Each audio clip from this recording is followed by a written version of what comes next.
He's in prison and all they're walking free.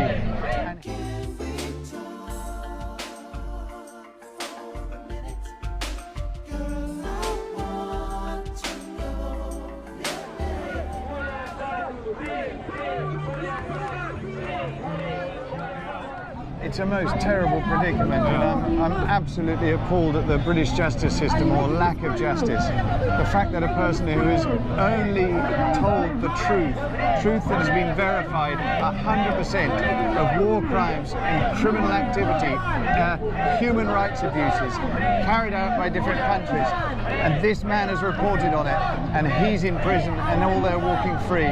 And his state of health is extremely concerning. He's been persecuted psychologically while in the Ecuadorian embassy. In the last couple of days, right? Exactly. His health is really in a bad way. It seems now that he could actually die. I mean, the person from the United Nations who did the medical and psychological report has said in 20 years he's never seen anybody persecuted by so many big powers and had his life put at risk with threats of assassination, threats of eviction from the Ecuadorian embassy, where he knew that if he walked out of there he would be extradited to America, where he would not get a fair trial.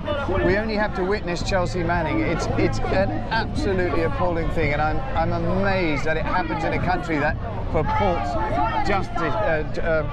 justice and democracy. It's absolutely shameful. I mean, it's horrible to think that the unthinkable could happen. The fact that he's very ill is bad enough.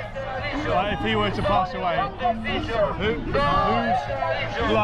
whose hands would his blood be on, in your eyes? Well, I think a combination of, I mean, obviously America, who are the ones who really want to have him, England, who have been compliant, Sweden, trying to bring him over to Sweden purely so they could extradite him to America on these falsified, unsupported charges of sexual assault and rape. And they kept the case running for 7 years, purely to create a sort of reason to extradite him and to smear his character, and they've done it very well.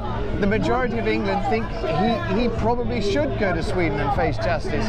He said... That's the popular opinion? I would think it's probably more than 50%. I mean, I've met a lot of people... I think more than 50% don't know. Yeah. Don't care. Well, they read a lot of, they read the mainstream media, which is smear and is character defamation, and they've succeeded. And lobbying in the sexual charges is perfect. They've done their job. And we're trying to show with some of these very brave people from all different countries, different ages, different circumstances, who can see this is a travesty of justice. This is cruel, inhumane, and a total disgrace. And I've met some of the most wonderful people. And interestingly enough, I've been in front of the Belmarsh prison several times with this amazing man, Kieran, who through his life has campaigned against war crimes and so on.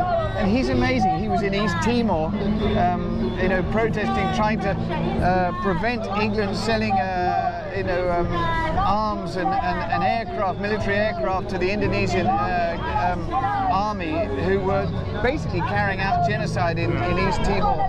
Sorry, I'm digressing. No, it's all relevant. But Kieran O'Reilly is a good one to bring up. Amazing man. He was camped out in front of the Ecuadorian embassy for 140 days prior to him, poor Julian, being dragged out, ignoring the Geneva Convention set up to protect asylums, people whose life is at risk, which of course Julian's is and was. It's just extraordinary. Lenin Moreno, shame on him, absolute disgrace. I can't believe it. The new puppet of Ecuador. Exactly. The one before, Rafael Correa, was an amazing man who could see what a brilliant person Julian is, and justice must always prevail. We're on the verge of a new Prime Minister ourselves. Are there any options that might be good for Julian? Is there anyone that Tory cabinet that's ever expressed any support? I tend to think, I mean, I must admit I'm not an expert on the different possible candidates for taking over as Prime Minister from Theresa May. but I think they're probably all as bad as each other. I would like a Labour government. I would like an election. I would like Jeremy Corbyn to get in, who has been sympathetic, and I think generally his policies are more sympathetic, more fair. So I hope there's an election. I would agree. Whether there will be, sorry. Yeah, I was just going to say, you're right, Jeremy Corbyn did come out in support.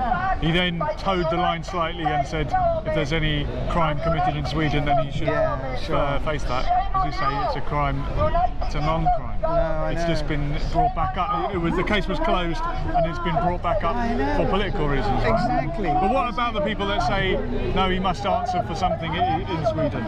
Well, of course, if these charges or allegations turned out to be true, then of course he should face justice, and we're not trying to avoid that. But the first prosecutor back in 2010 studied the case, said there were no grounds, closed it.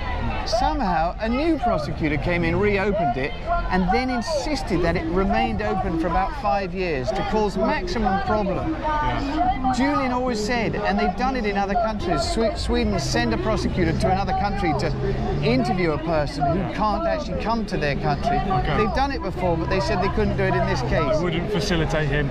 Exactly. Because of who he is and the pressure from elsewhere. I think it comes down to the United States, right?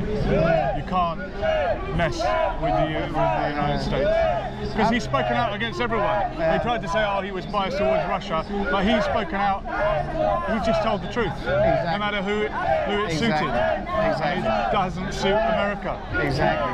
And as you say, I mean, everybody, to me, the story is very simple. He has published honest reports on war crimes and human rights abuses and criminal offences and wars in general that should not have occurred. And the people that he's embarrassed are the ones who want to silence them. Those people remain walking free. He's doing 23 hours a day in a maximum prison, 23 hours a day in solitary confinement, which none of us really can appreciate. You know, you can't cope with it. You know, you go crazy. People start, cutting themselves. And that's why his health has suffered. Yeah. Well, he went in a weak man after all that time in the Ecuadorian embassy, and it's deteriorated even further. Absolutely. No, I'm very worried for his health. And any of these people here who could actually stop and read something about him, not conventional media, but scratch underneath the surfaces and see what the truth is. It's very easy to find. And watch videos of him on YouTube. He's a beautiful man, highly intelligent, totally genuine.